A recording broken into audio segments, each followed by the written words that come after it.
झारखंड में क्या क्या चीजें बदली हैं या कह सकते हैं कि बेहतर हुई है? बेहतर तो नहीं कहेंगे, ऐसा क्लाइमेट जो है वो अच्छी स्थिति में नहीं है, पहले से डिटोरिएट किया है। 50 साल पहले हम लोग गर्मियों में भी पंखा कम ही चलाते थे, अब तो एसी चल रहा है अक्टूबर तक। आज भी शहर के भी लोग हमसे पूछते हैं कि नीतीश जी वहाँ जाए क्या सेफ है, तो ये कंसेप्ट अभी भी है दिमाग में। कोयला तो हमको निकालना मजबूरी है, क्योंकि जब तक उसका अल्टरनेटिव नहीं आता तब तक तो कोयला निकालेंगे। लेकिन कोयला निकालने से क्या दुर्भाग्य हो रहा है कि उस एरिया का बहुत बड़ा क्षेत्र जो है आपका वो पर्यावरण प्रदूषण के चपेट में आ गया है। तो आप देखिएगा जितने भी भारत में चाहे वर्ल्ड में वही स्टेट डेवलप किया, वही कंट्री डेवलप की जो टूरिज्म पे है। झारखंड में तो ये सब चीज भरा हुआ है, केवल उसको आपको मैनेज करना है। आजादी के समय में रांची में 55% जंगल का रिकॉर्ड था, 52 से 55, आज घट के 17 से 20 में आ गया है। कई ऐसे ट्राइब्स हैं जो अब विलुप्ति के कगार पे हैं। झारखंड बनने के बाद बाहर से बहुत लोग आए, तो उनके साथ उनका कल्चरल क्लैश भी हुआ। जहां तक हम बात करते हैं सेल्फ हीलिंग कैपेसिटी की, अब मुझे नहीं लगता है कि उनमें वो क्षमता बची है कि वो सेल्फ हील करें।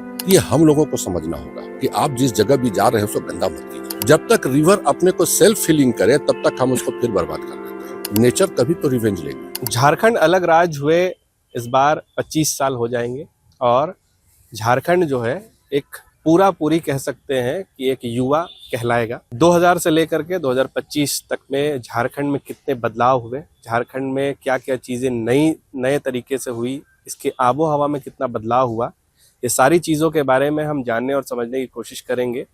हमारे सबसे जाने पहचाने जो इन्वायरमेंटलिस्ट है रांची के डॉक्टर नीतीश प्रियदर्शी, हम उनसे इन चीज़ों के बारे में समझने की कोशिश करेंगे कि आखिर झारखंड जो है शुरुआत से लेकर के अब तक में झारखंड में क्या क्या चीज़ें बदली हैं या कह सकते हैं कि बेहतर हुई है।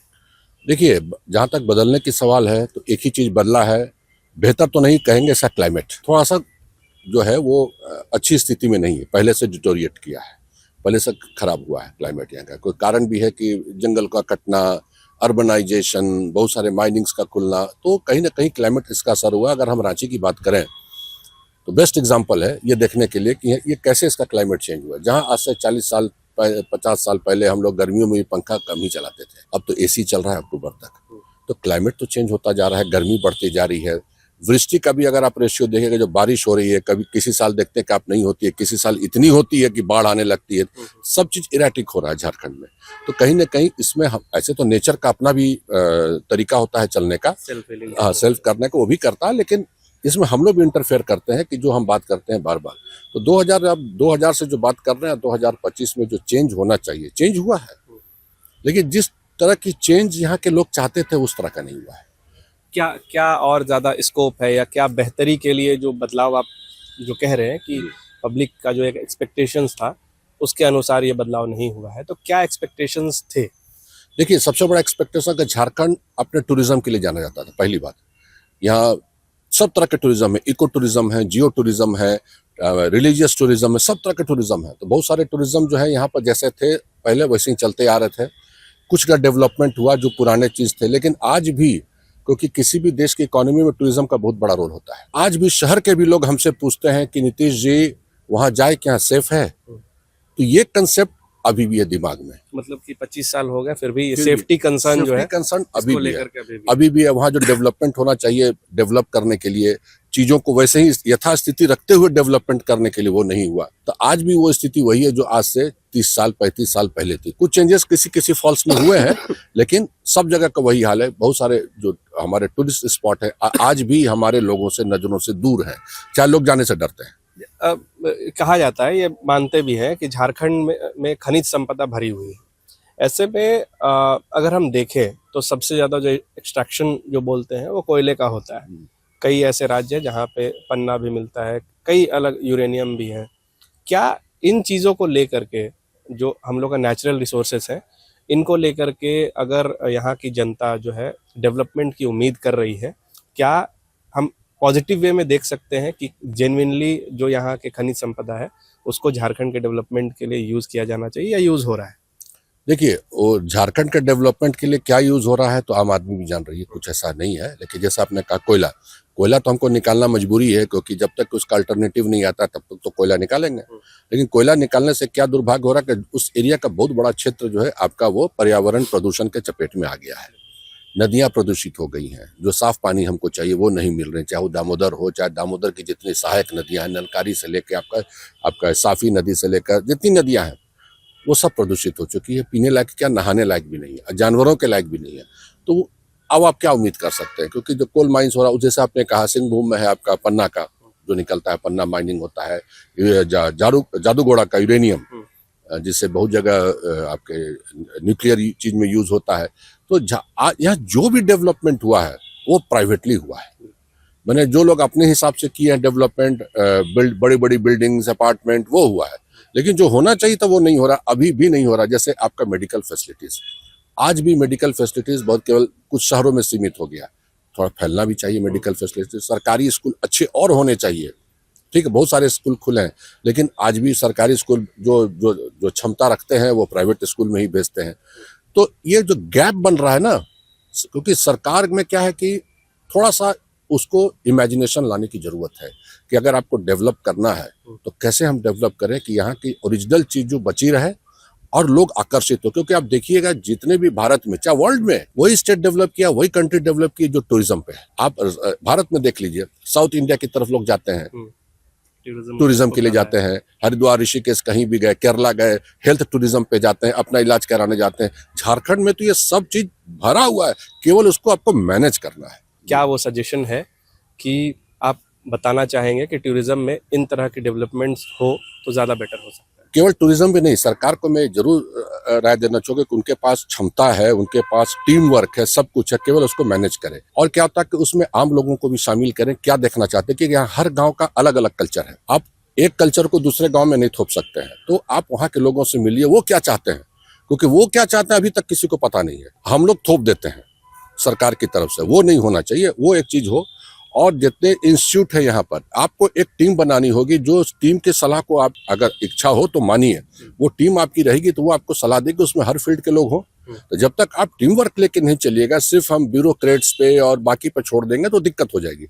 आपको उस फील्ड के एक्सपर्ट को लाना होगा, तभी आप कोई किसी स्टेट को उन चीजों से जुड़ाव हो और इमोशनली जुड़ाव हो, तो वो आपको सही राय देंगे। हर कोई चाहता है डेवलपमेंट, लेकिन डेवलपमेंट किस कॉस्ट पे? तो वो उसी का हमको कहना है कि डेवलपमेंट, आप जिस कॉस्ट पर बात कर रहे हैं कि आज डेवलपमेंट के नाम पर हम नेचर को ही खत्म कर रहे हैं। जंगल, जहां आजादी के समय में रांची में 55% जंगल का रिकॉर्ड था, 52 से 55, आज घट के 17 से 20 में आ गया है। तो जंगल ही आप हटाते चले जाइएगा, नदी सूखते जाएगी, पहाड़ हटाते चले जाइएगा डेवलपमेंट के नाम पर। लेकिन आप डेवलपमेंट भी जरूरी है, लेकिन हम यही कहेंगे कि उसका अल्टरनेटिव कीजिए और उसको सस्टेनेबल डेवलपमेंट में लाइए, और वहाँ के लोगों से बात कीजिए कि वो क्या चाहते हैं, गांव के लोग। सर, एक प्रॉब्लम तो है, जो सबसे बड़ा है यहाँ का जो नेचुरल वाटर सोर्स। अब देखा जाता है यहाँ पे जो वाटर बॉडी है वो काफी ज्यादा पोल्यूटेड हो चुकी है, और जहाँ तक हम बात करते हैं सेल्फ हीलिंग कैपेसिटी की, अब मुझे नहीं लगता है कि उनमें वो क्षमता बची है कि वो सेल्फ हील करें, क्योंकि जिस तरीके से पॉपुलेशन बढ़ रहा है, पॉल्यूशन बढ़ रहा है, उनको वो मौका नहीं मिल पा रहा है कि वो सेल्फ हील कर सके। आर्टिफिशियली क्या टेक्निक्स है जो वाटर बॉडीज को प्योरीफाई कर सके, या फिर जो शहरों का जो गंदा पानी है वो जो बड़े वाटर बॉडीज में पहुंच रहे हैं, क्या उनको हम आर्टिफिशियली ट्रीट कर सकते हैं, या कुछ ऐसे इम्प्लीमेंटेशन जो सरकार को करनी चाहिए? देखिए, सरकार के साथ साथ इसमें हम लोगों का भी रोल है। हम लोग किसी भी फॉल्स में जाते हैं, जैसे मैं अक्सर पोस्ट करता हूँ तो मैं जगह का नाम मेंशन नहीं करता हूँ, क्योंकि मैं जानता हूँ कि लोग पहुंचेंगे, उस जगह गंदा हो जाएगा। तो ये हम लोगों को समझना होगा कि आप जिस जगह भी जा रहे हैं उसको गंदा मत कीजिए, नहीं तो क्या होगा कि सरकार कितना भी चाहेगी ना, वो नहीं कर पाएगी। तो आप पानी को ट्रीट करके आप ऊपर से नदियों में बहा दीजिएगा, ठीक है, नीचे तो फिर पिकनिक मनाने लोग आ रहे हैं, फिर वही पोल्यूशन हो रहा है। जब तक रिवर अपने को सेल्फ हीलिंग करे तब तक हम उसको फिर बर्बाद कर देते हैं। तो अब जैसे बारिश हुई, नदी अपने को हिल की, सब कचरा बहा के ले गई, अब जाड़ा आ गया, अब भीड़ आपको हर फॉल्स में अब दिखेगा।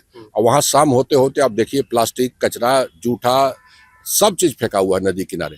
तो नेचर कभी तो रिवेंज लेगी, नेचर तो नहीं छोड़ेगी। हम लोग ये सोच लेते हैं कि हम लोग जो कर रहे हैं नेचर को नहीं पता, नेचर को सब पता, वो आपको मौका दे रही है। तो जिस तरीके से हम लोग कर रहे हैं गंदगी, सरकार अगर चाहेगी भी, गांव वाले कहीं कहीं अभी हाल में सुने कि नलकारी नदी के पास पतरातू घाटी में कुछ लोग 50 रुपीज ले रहे हैं पैसा, जो टूरिस्ट आ रहे हैं। उनका कहना है कि आप लोग गंदा करके जाते हैं। बहुत अच्छा अप्रोच है, लेकिन ये भी देखना होगा कि वो जो 50 रुपीज ले रहे हैं उसका वो इस्तेमाल वहाँ कर रहे हैं कि नहीं। तो ये सब चीजों को एक जरूरत है। इसके लिए जब तक कि सरकार टीम नहीं बनाएगी, मैनेजमेंट उस तरह का नहीं करेगी, एक्सपर्ट्स नहीं लाएगी, तब तक मुझे नहीं लगता कि कुछ इसमें हो पाएगा। आप माइंस सारंडा का देख लीजिए, अभी सुप्रीम कोर्ट का एक जो नया नियम आया है उसमें ठीक वो अच्छा पहल है, तो उसको पहले ही करना था कि जहाँ माइंस है एरिया और कितने जंगल हमारे हट गए सारंडा के, जो थिकेस्ट हमारा था एशिया का साल जंगल, वो आपका खतरे में आ गया। तो जब पेड़ ही नहीं रहेगा, नदी ही नहीं रहेगी, तो क्या होगा? एक मैं कह सकता हूँ कि आखिरी सवाल रहेगा सर, हमने सारे एस्पेक्ट पे बात किया, हम यहाँ के कल्चर, यहाँ के ट्राइब्स के बारे में बात करना चाहेंगे। 32 ट्राइब्स बिल्कुल हैं, जिनमें कई ऐसे ट्राइब्स हैं जो अब विलुप्ति के कगार पे हैं, जैसे असुर ट्राइब है, जमशेदपुर के साइड में भी कुछ ऐसे ट्राइब है, ये सभी अब विलुप्त के कगार पे हैं। क्या कारण है? क्या इनको सरकार जो है उन पे ध्यान नहीं दे रही है, या उनके डेवलपमेंट पे ध्यान नहीं दे रही है सरकार, या फिर जो एडमिनिस्ट्रेशन है वो बात तो करती है कि यहाँ के जो जनजातीय हैं, यहाँ के जो मूल निवासी हैं, उनका डेवलपमेंट पे काम हो, मगर जब ये विलुप्ति के कगार पे आ रही है तो इसका मेन रीजन और मेन कोर कह सकते हैं कि इनका ठोस वजह क्या हो सकता है? देखिए, एक तो पहले है कल्चरल इन्वेजन, बाहर के कल्चर का इन्वेजन हुआ है, उसमें दो राय नहीं है। मैंने झारखंड बनने के बाद बाहर से बहुत लोग आए, इन्वेजन हुआ, पहले भी आ रहे थे माइंस के चक्कर में, नौकरी के चक्कर में, तो उनके साथ उनका कल्चरल क्लैश भी हुआ, लोग मिल गुल गए। तो उससे क्या हो गया कि जो पुराने ओरिजिनल ट्राइब्स थे उन पर कहीं ना कहीं असर पड़ा, जो उनकी अपनी पुरानी सभ्यता थी, जो कल्चर थी, वो कहीं ना कहीं खत्म हुई है। दूसरा क्या है कि अब समय ये है, सरकार से उम्मीद करने से अच्छा है कि हम लोग को अपने ठीक करना होगा। जो भी ट्राइब वहाँ पे उनको अपने ठीक करना, हर चीज सरकार पर नहीं छोड़ सकते हैं। बहुत सारी एनजीओ चल रही हैं इसी पर, एनजीओ को आगे आना होगा कि भाई जो विलुप्त हो रही है हमारी, जो है अब जैसे असुर प्रिमिटिव ट्राइब्स, जिनको लोहा गलाने की विधि आती थी ईसा पूर्व से, इतने पुराने ट्राइब्स पर भी खतरा मंडरा रहा है। क्यों मंडरा रहा है? इस पर एक रिसर्च की जरूरत है। सबसे नेचुरली बात है, डिस्प्लेसमेंट हो रहा है, माइग्रेशन हो रहा है, आप माइनिंग्स हो रहे हैं तो नेचुरली माइग्रेट कर रहे हैं, तो नेचुरली उन पर असर पड़ेगा। अगर आप ट्राइबल्स को छोड़ दीजिए, अगर नॉर्मल आदमी माइग्रेट करता है उसकी फैमिली पर असर पड़ता है, तो बड़े ग्रुप में माइग्रेट कर रहे हैं, तो इससे कहीं ना कहीं आपको अफेक्ट हो रहा है। तो ये सारे कारण है डेमोग्राफी में जो चेंजेस हो रहा है, माइग्रेशन, बाहर का इंट्रूजन, प्लस जो सोशल फैक्टर्स इन्फ्लुएंस भी कर रहे हैं, बहुत कुछ हो रहा है। इसके चलते कह रहे हैं कि हर चीज सरकार पर हम छोड़ दें, ये बहुत, हमको नहीं लगता कि सरकार से सारे फील्ड में काम हो पाएगा। इसमें हम लोग को भी आगे आना पड़ेगा कि ऐसी अगर स्थिति है तो समझने की कोशिश करें, क्योंकि हर जगह का अलग स्थिति पैदा हो रही है। अगर आप बात करें बिशुनपुर वगैरह का एरिया, जो लोहरदगा के पास आगे का रेतरहाट का, वहाँ पर दूसरा प्रॉब्लम है। जमशेदपुर की जैसे आपने बात की, वहाँ दूसरा प्रॉब्लम। जमशेदपुर टाटा बनने के बाद तो बहुत बड़ा एक डिस्प्लेसमेंट और कल्चरल बहुत सारे चेंजेस हुए, तो ये सब चीजों को देखना पड़ेगा। तो तभी आप इस चीज को, जब तक आप रिसर्च नहीं कीजिएगा वहां बैठ के ना, जब चीजों को जानिएगा नहीं, आप कुछ प्लानिंग कर नहीं सकते हैं।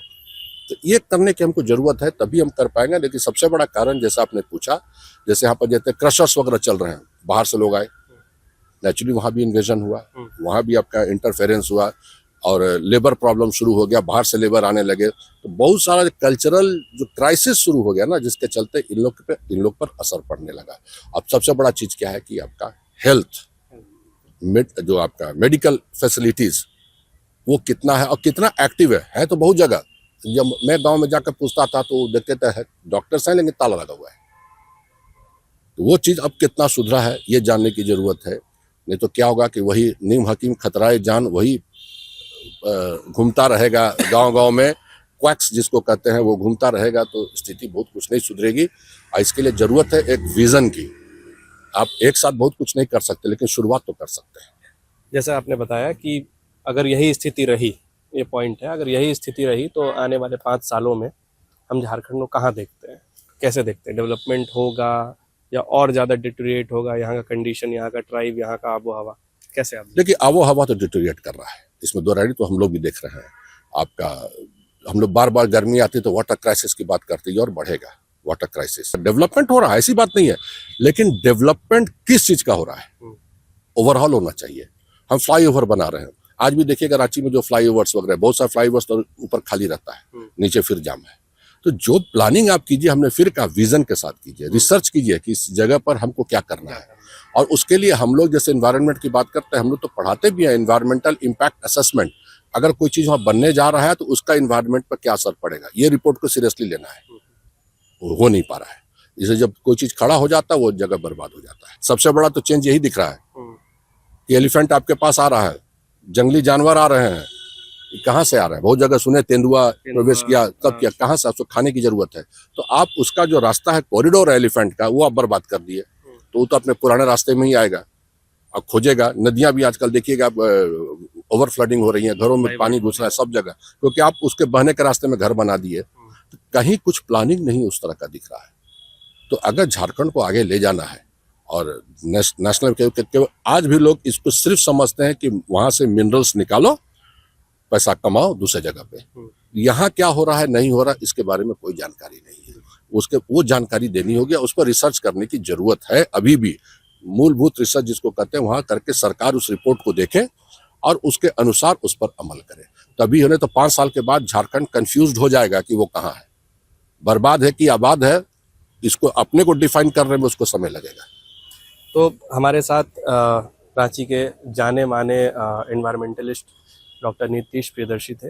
इन्होंने एक बहुत अच्छे तरीके से डिटेल वे में हमें ये बताने और समझाने की कोशिश की कि झारखंड में क्या चीज़ें बदली गई हैं, बदल रही हैं, और आने वाले समय में इन चीज़ों का इम्पैक्ट किस तरीके से पड़ेगा या पड़ रहा है।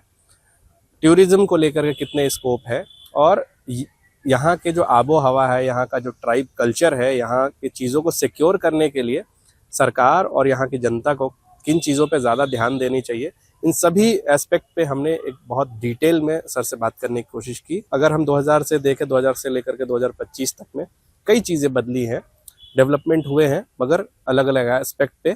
और जो कोर यहाँ पे जो मुद्दा है, जो डेवलपमेंट का एक कोर एजेंडा होना चाहिए, उन चीज़ों पे थोड़ी कम ध्यान दी गई।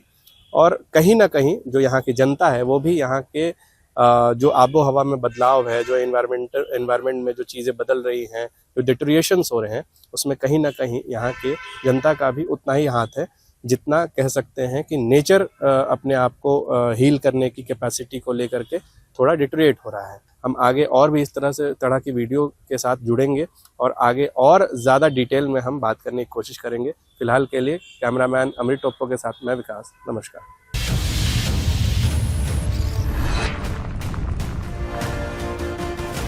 खबर 1 लाइव, सबकी बात सबके साथ।